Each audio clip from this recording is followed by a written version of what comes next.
风月起怒，河天上怀日，寂寥世事千女中，世事千女中。因此生应出之，怀瑾道玉帝红楼梦。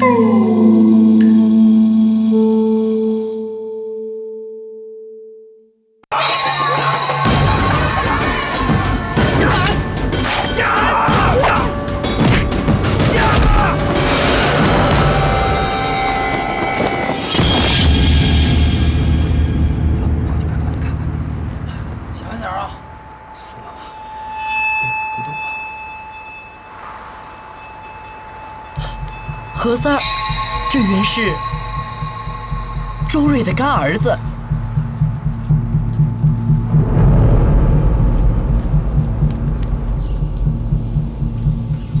请老爷的安了。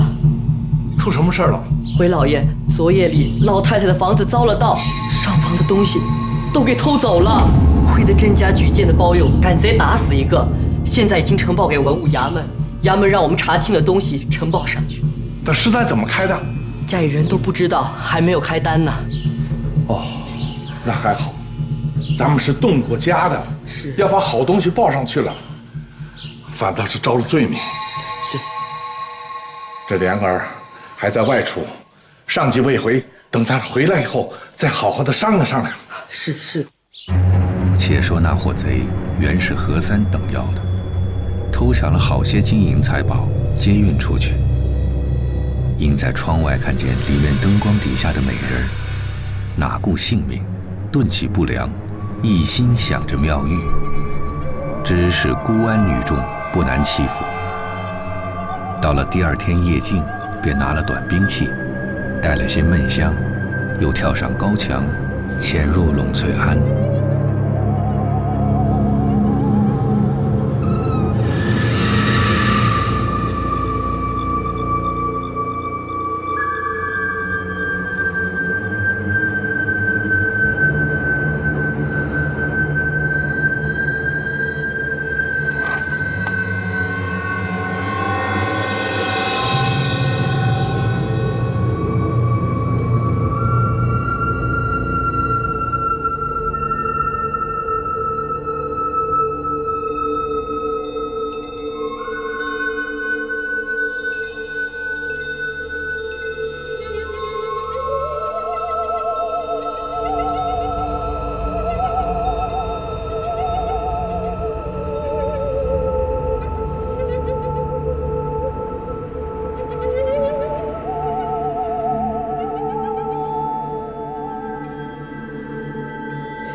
极洁极静的女儿，被这强盗的闷香熏住，由着她多弄了去了。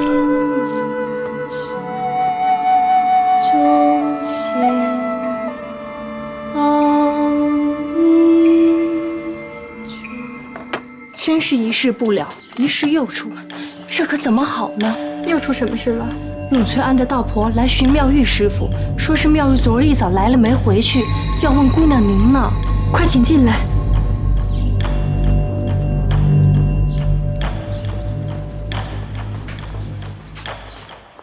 小马师傅还在房里，早上却没了踪影，只散了这一地的珠子。我往院里又见了软梯刀鞘，师傅说是不在姑娘这里，想必是遭了劫。被那贼子抢去了，也未可知道。怎么你们都没听见什么吗？怎么没听见？只是被煤气熏着了，想必是那贼子烧了闷香，寻找不见了师傅。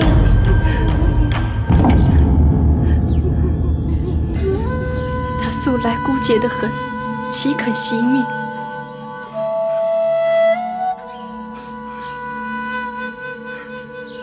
你们都别哭了，也叫人哭不回来。这是结束，你们都出去吧，我要静静。且说陇翠庵原是贾府的地址，因盖醒青园子，将那庵圈在里头。向来食用香火，并不动贾府的钱粮。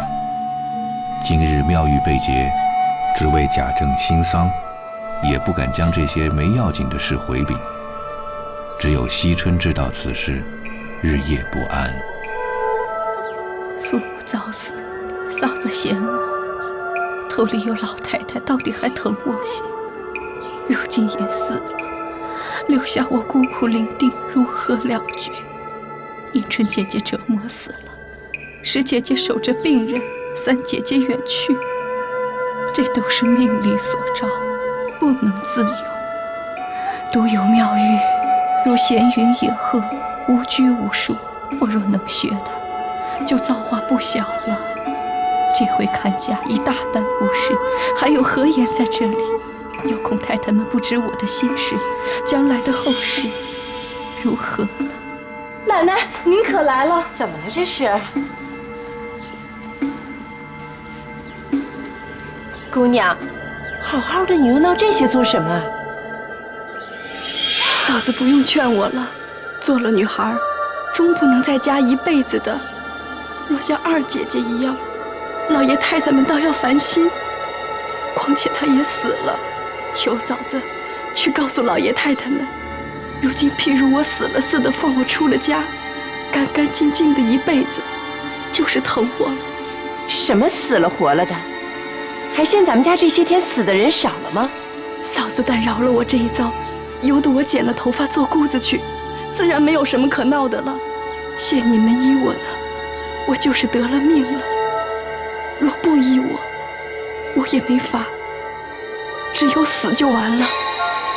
我若随了自己的心愿，那时哥哥回来，我和他说，并不是你们逼着我的。若说我死了，未免哥哥回来倒说你们不容我。你们看看啊，我拦着他，倒好像为自己开脱似的。这可是姑娘自己拿的主意，我只随了姑娘的心意便是。这样最好，多谢嫂子了。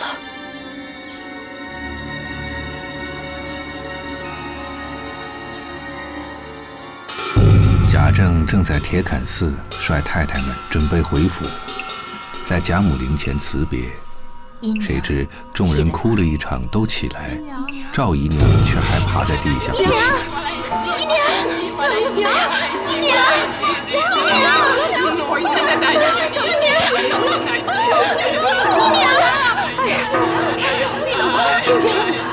听见了吗？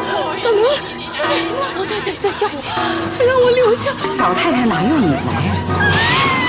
没有的事，我们先回去吧。多派几个人在这瞧着他。咱们先回去，到了城里啊，打发大夫出来瞧吧。老太太要命啊！老太太要命！李娘丈胡言乱语，又说是跟了老太太去，还是鸳鸯姑娘附在她身上了。鸳鸯姐姐，鸳鸯姐姐，你死是自愿的，你赵姨娘有何相干？我求求你，你放了她吧，你放了她吧，你放了她吧！不是鸳鸯，我是鸳鸯，是阎王差人拿我和马婆子是夜发的案子，我不是鸳鸯。我的好儿奶奶，亲儿奶奶，别这么胡闹了！行了行了，你看，哎，赶快扶着他！行了你，让我放了我吧！贾政回到荣府，将前后被盗的事问了一遍。凌晨知小义早进书房跪着，并将周瑞供了出来。昨晚是怎么回事？这件事情周瑞也有关。衙门拿住了鲍二，身边搜出了尸单上的东西，正在夹训，要在他身上要那伙贼的。家奴负恩，引贼盗窃家主，真是反了！来人，到城外将那个周瑞给我捆了，送到衙门里审问。是。你还跪着干什么？奴才该死，求老爷开恩。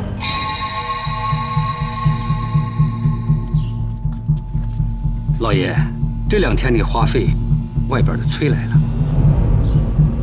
叫连二姨算明了，再来回。老爷，办老太太的事儿，本已亏空许多，如今银两钱财又被贼人偷去，该着这些奴才们身上拿出来。老太太的事儿，银两被贼人偷去了，就该发奴才拿出来。你媳妇儿怎么样？看来是不中用了。不料这家运竟衰败得如此。话说赵姨娘在寺内得了暴病，眼睛突出，嘴里鲜血直流，整整的闹了1夜。大夫来了也不敢诊。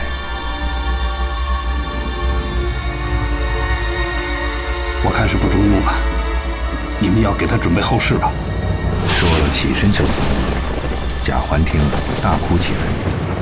这里1人传10，10人传100，都知道赵姨娘使了毒心害人，被阴司里拷打死了。做偏房测试的下场头不过如此。又说连二奶奶只怕也好不了。这些话传到平儿耳内。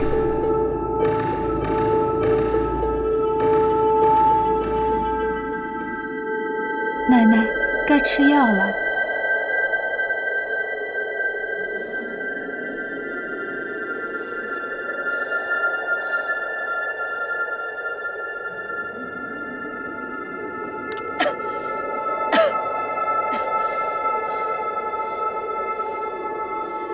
姐，可见到二爷了没有？不曾看到，想必是在外面忙着。老太太刚走，事情多着呢。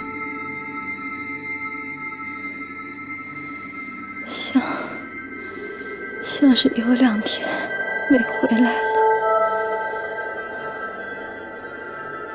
别是回来了，也没有一句话。今儿大太太和二太太的丫鬟都来看奶奶了，只是奶奶睡着，我就打发他们去了。什么时候的事儿啊？就是今天晌午。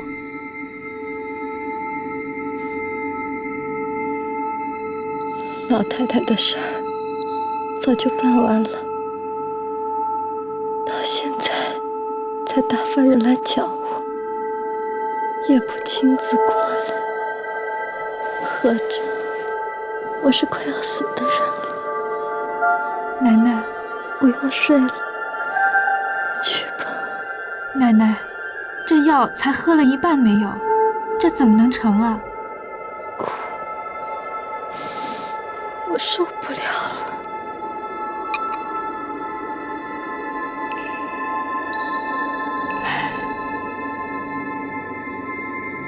凤姐此时心里渐渐明白，自己的病是邪魔吸致，因此更加悲苦，只求速死。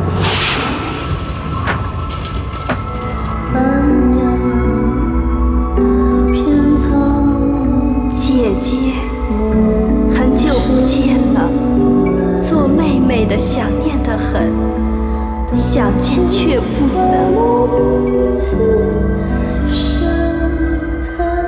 我还以为是你二爷呢，二爷是不会来的。姐姐的心机已经用尽了，把她的前程去了，叫她如今见不得人。我如今也后悔，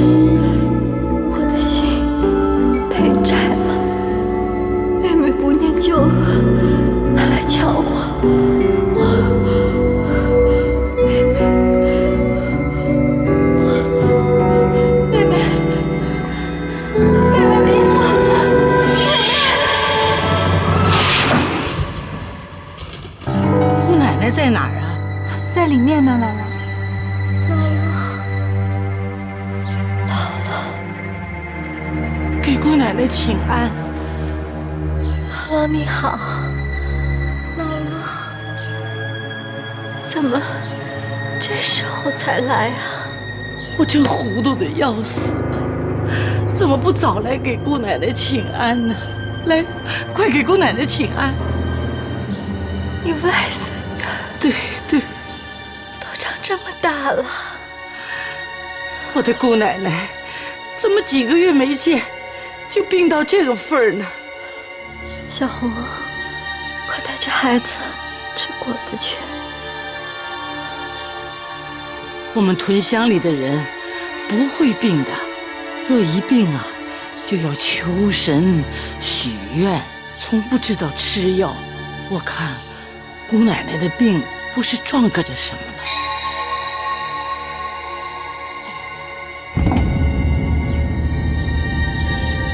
你是有年纪的人，说的不错呀。你知道吗？你见过的赵姨娘，她死了。好端端的一个人，怎么死了呢？阿弥陀佛，我记得她还有一个小哥，如今怎么样了？这怕什么？他还有老爷太太呢。姑娘，你是不知道啊。不好死了是亲生的，隔着肚皮是不中用的。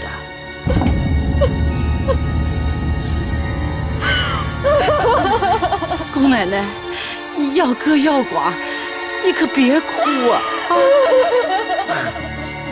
哎，我这杀千刀的嘴呀！姥姥，你瞧去，妨碍不妨碍？说是罪过呀，我瞧着不好。给二爷请安。这怎么了？这怎么了？要了我的命了！还在找二爷呢。放开！放开！放开！奶奶，奶奶。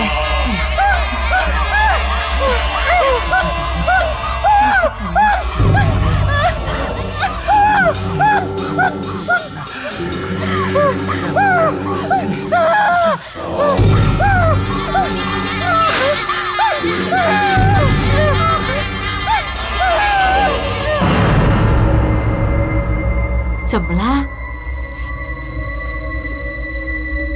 我听见说凤丫头不好，吓死我了。给太太请安。姥姥也在呢。太太请放宽心，姑奶奶没事儿的，吉人天相。太太，老爷请太太呢。要是又不好了，赶紧叫人过来。就这2天了，要紧着点心照顾。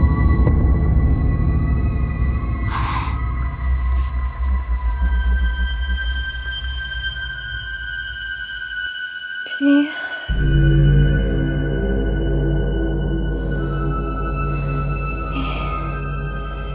你让他们都出去。奶奶有话要单独说，我们出去吧。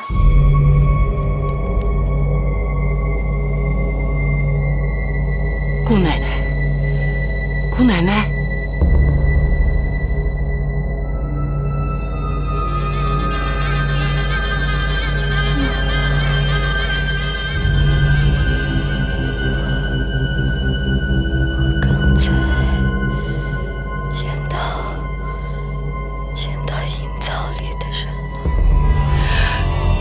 姑奶奶的样子，为是吓人呐！我在旁边做了法事，算是把她给赶走了。姑奶奶，不要怕，我们屯里啊有个小庙，它虽然是小啊，可里头有一尊菩萨，拜的人呐没有说不灵的。明儿啊，我回去便给姑奶奶去求神祷告去啊。求姥姥替我祷告，哎，要贡献的银钱，我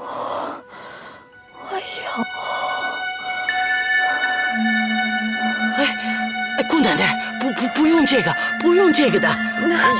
不用，我们村庄的人许了愿呐，好了以后啊，就花上几百钱就行了，哪用这些呀？就是我替姑奶奶去求，也是许愿，等好了以后啊，姑奶奶自己再去求，想花多少就花多少，啊。姥姥，我的命交给你了。哎，我那乔家也是个千灾百病的，也交给你了。哎，这么着，我看天气尚早，还赶得出城去，我就去了。明儿姑奶奶好了，再请去还愿去，啊。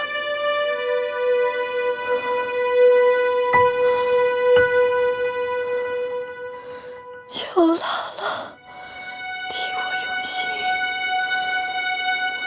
我能安稳的睡一觉，我就感激你了。啊，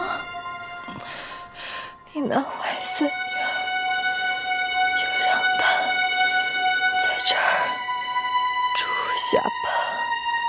庄稼孩子没见过世面，没得在这儿打嘴，我带他去的好啊。这就多行了。既是一家子，就别客气了。我们虽然穷了，多一个人吃饭也碍不着什么的。那是好啊，等我问了他，就把他放到这儿。姑奶奶，你好生休息啊，回头就好了。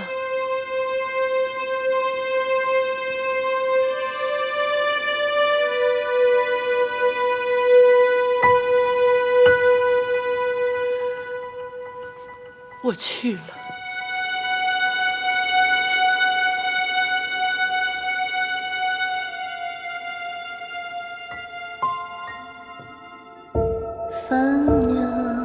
凤姐病得危急古怪，从3更天起到4更时候，没有住嘴说些胡话，要传要叫的，说到金陵归入册子去。众人不懂，指着去胡了传教。还没等烧完，凤姐就咽了气了。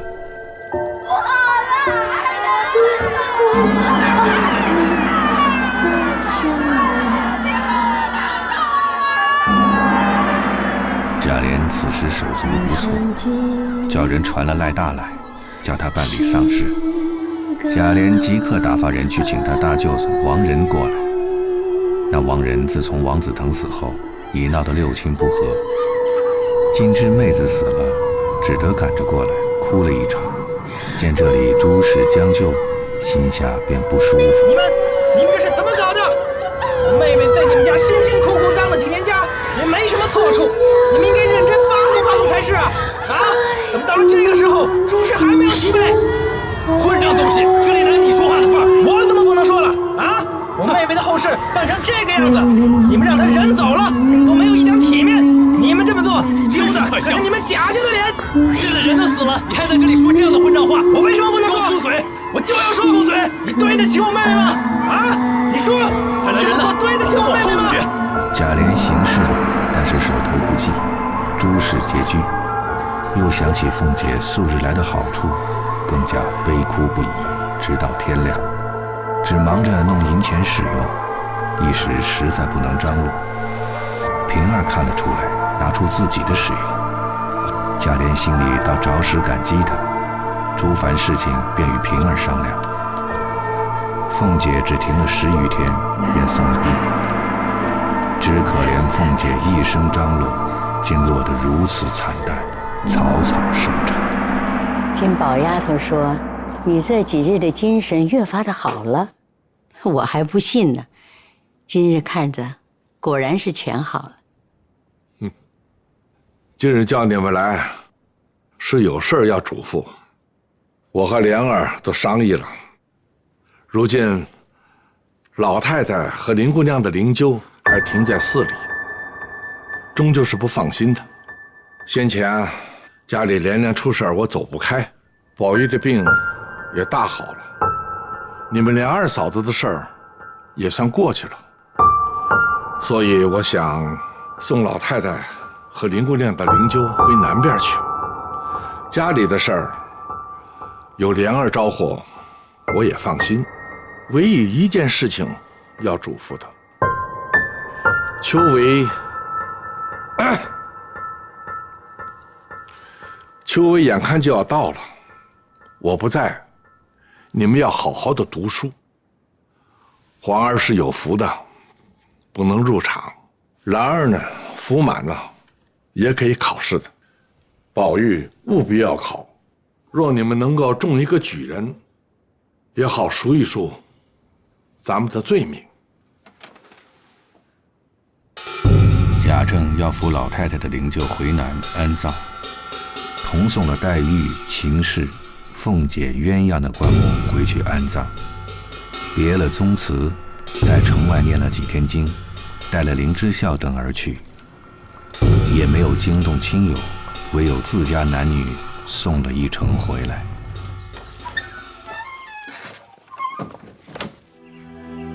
这日，紫娟送了林黛玉的灵柩回来，闷坐自己屋里啼哭。宝玉无情，见他林妹妹的灵柩回去，并不伤心落泪。这样负心的人，从前都是花言巧语来哄我们。我想女孩子们多半是痴心的，白操了那些时的心，看将来怎样结局。紫娟姐姐，紫娟姐姐，你开门呐！紫娟姐姐，我知道今日送林妹妹回南边，你心里难过，但她这也算是魂归故里，算是了了她的心愿了。紫娟姐姐，你也别难过，她远比我们这些人都有福。多谢二爷开解，二爷请回吧。我跟林姑娘一场，为她哭哭总是应该的，让她知道，这府里还有人想着她，念着她。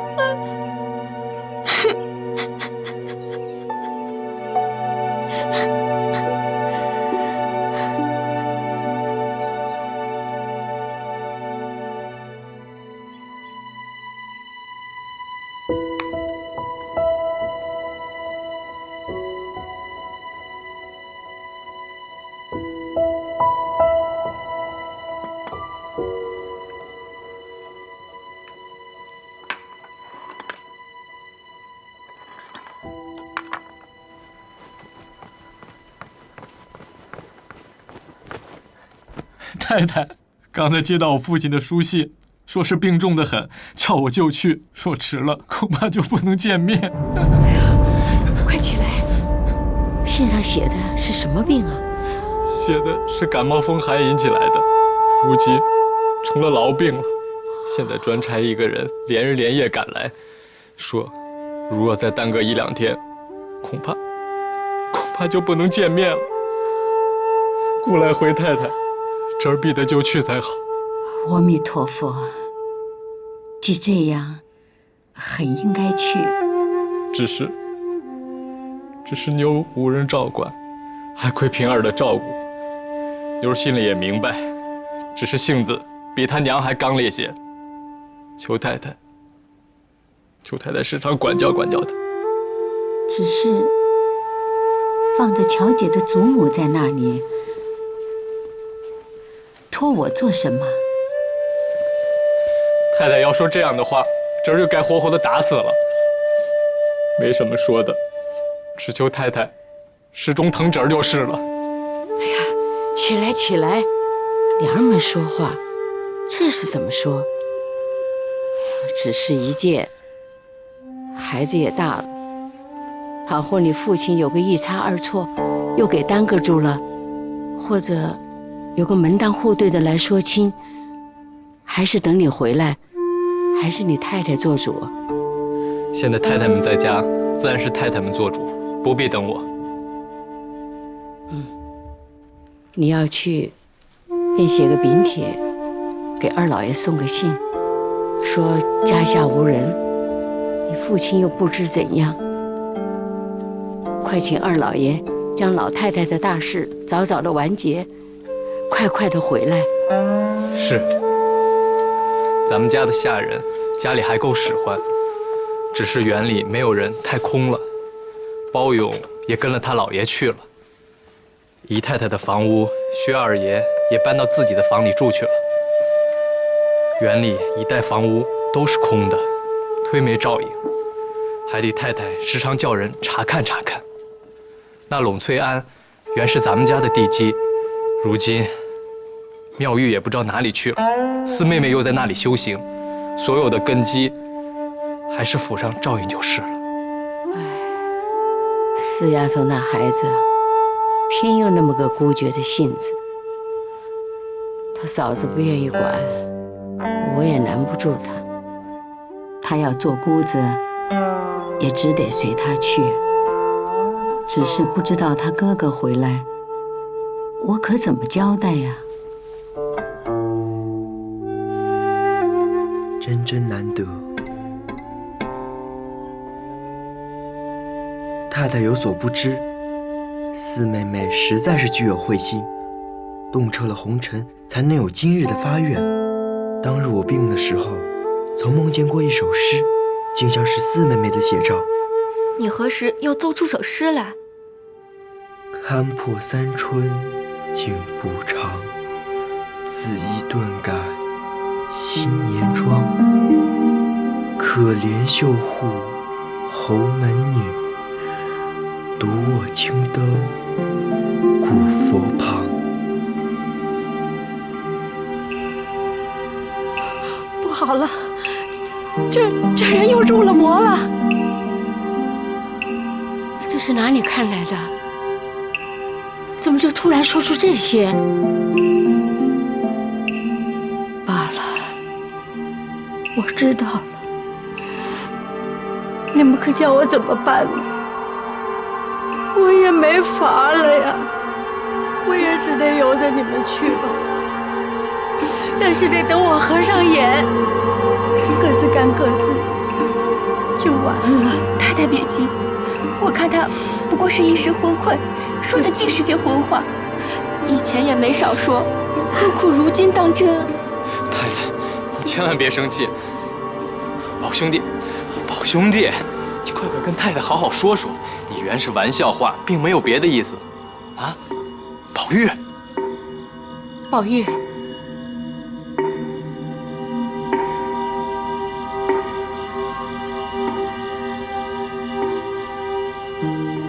紫娟求太太奶奶们件事儿。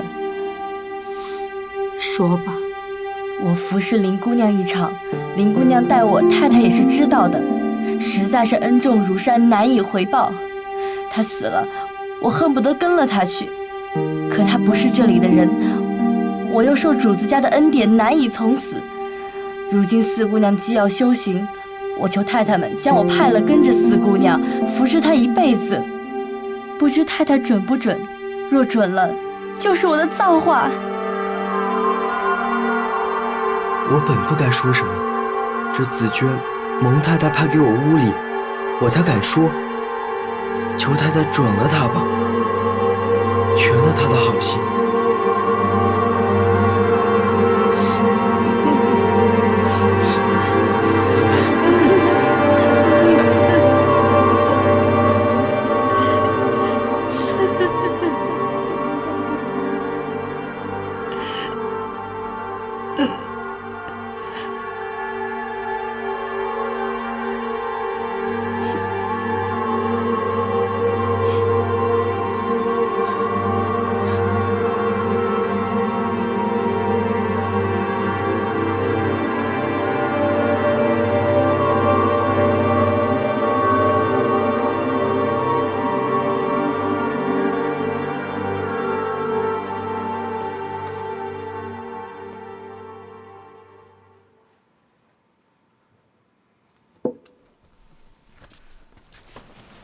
二爷、奶奶怎么才回来？正想打发人去看呢。才从太太那儿出来，紫娟要跟了四姑娘去做姑子，今儿回了太太，太太也准了。明儿你得空帮她收拾一下，送到园子里去吧。这是怎么说的？只说四姑娘子们混得多了要出家，怎么紫娟也……我觉得很好。若人人都能如他们那样，那就真正干净了。又说混话了，便算四妹妹有佛缘，难道她连父母之恩都不报了，把这一园子的姊妹都舍弃了不成？若没有了这尘世间的孽债，我也早就赤条条来去无牵挂了。你混说什么？什么赤条条，来去无牵挂？刚才还好好的，这又怎么了？二爷的脸色有些不对，咱们扶到床上休息吧。四妹妹已无父母，那对兄嫂有和没有也没什么区别。她既不必偿还父母之恩，也无需了却尘世姻缘，便是出家了，又有什么不好的呢？这样的事哪有不去劝解，反倒帮着说好的？这话自己在家说说就是，千万别向别人说去。咱们这位二爷自来说的想的都和别人不一样，人人都只不让四姑娘出家，偏他说出家也不妨。难怪以前一赌咒发誓就是去做和尚去，原是他自比别人多点痴意。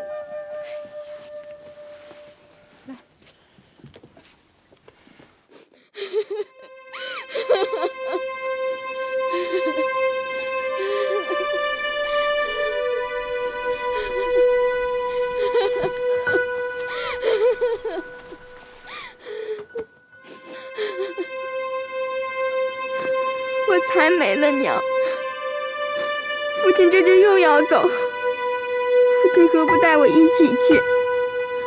非让我落得孤苦伶仃一个人才好吗？这是什么话？怎么是孤苦伶仃了？不是还有平姨吗？你自小跟他大的，还有什么可怕的？你爷爷若还好，我也去不了多久。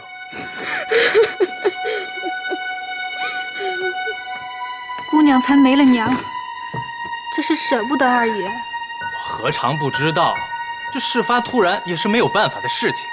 我走之后，外面的事情一概找云儿、强儿他们两个处置便是。他们两个也没有别人了，要不然让舅老爷来。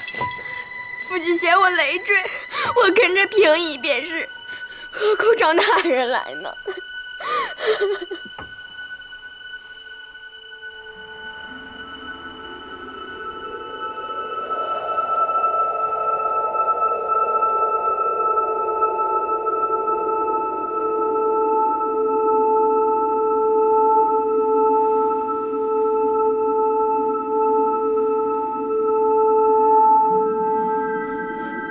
这尘世间的冤冤孽债，却如何才能了结啊？了结啊！了结啊！纵然是凄美剧啊，到底意难平，意难平，意难平，了结。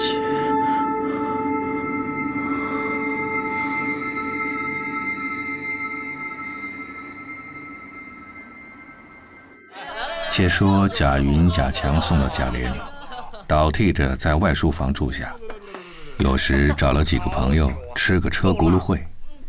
一日，邢大舅和王仁来了。老舅又在我们太太那儿吃了什么气了呀？有这么个解法？他如今是落嫁的凤凰了，还敢给老舅气吃？哎，提这些婆娘做什么啊？就这些个臭婆娘，专不会做好事儿。老舅，我跟你说，我那个死鬼妹妹同令姐比起来，那可是差着好几档子呢。就是，老舅，咱们原先那严二奶奶就是她把我娘给弄死的。大凡做个人，总要厚道些。看凤姑娘仗着老太太这样的厉害，如今交了尾巴梢子了，剩下个姐，只怕也要现实现报喽。嘿，他娘就少积德。那姐儿，我瞧着也是个哭丧心的模样，她呀也不是什么有福的命。哎，来喝酒喝酒，说人家做什么呀？真是的。老舅吃好啊，长得什么样？这模样是好的很的，这年纪啊也就13、14岁吧。哎，可惜了，这样人生在府里这样人家，若生在小户人家，父母兄弟都做了官，还不发财了呢？真要发财？怎么样？怎么发财法啊？现如今有一外藩王爷，最是有情的，要选一妃子，若合了事，父母兄弟都随了他，可不是好事吗？这你两个臊，这样的事情他们家哪里会理会呀？对，也是。来，不行，吃着。哎，这也未必。来，云哥，来，再倒上，这马上，再倒上，再，咱今儿吃好了。若说这位郡王是极有体面的，如果因了这门亲事，虽说不是正配，保管一过了门，子夫的官早服了，咱家的声势又好了。这是哪里的藩王？既要求亲，官没来问。我的姐姐啊，这样的好事儿，家里有姑娘的人家哪家不争破头啊？咱家如今犯了事儿，这种好事儿，那起子拜高踩低的小人能想起咱们？其实这个事儿啊，王家舅老爷最清楚。如果不是他们王家还有些个旧人，哪里能有机会轮到咱们呢？巧姑娘如今不比以前，没了娘，您这做祖母的不替她操持张罗，难道还等着她姑祖母来管吗？既这样，过2日你就叫人来看吧。好嘞。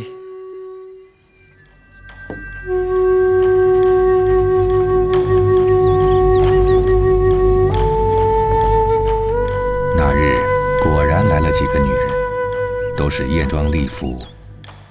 邢夫人只说有亲戚来瞧，叫巧姐儿来见。那巧姐儿到底是个小孩子，哪管这些，便跟了奶妈过来。平儿不放心，也跟着来。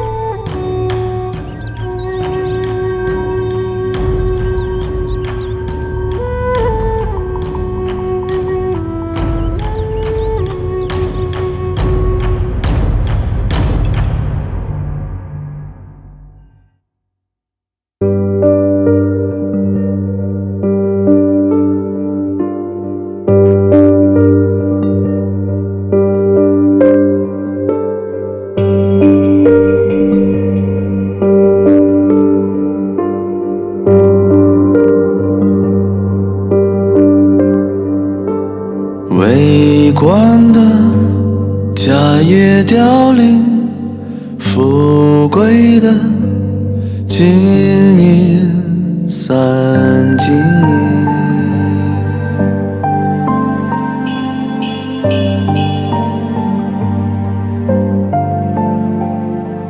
有闻的死里逃生，无情的分明报应。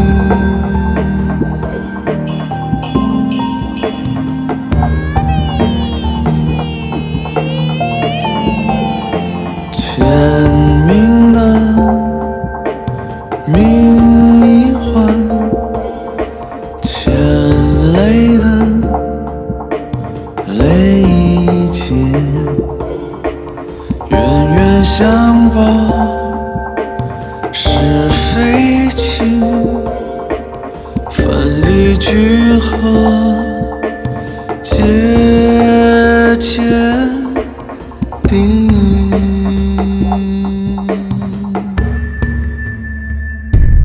欲知命断问前生，老来富贵也真侥幸。看破的遁入空门，痴迷的枉送了命，欲知命断问前生，老来富贵也真侥幸，好一丝是金鸟头领，落了片白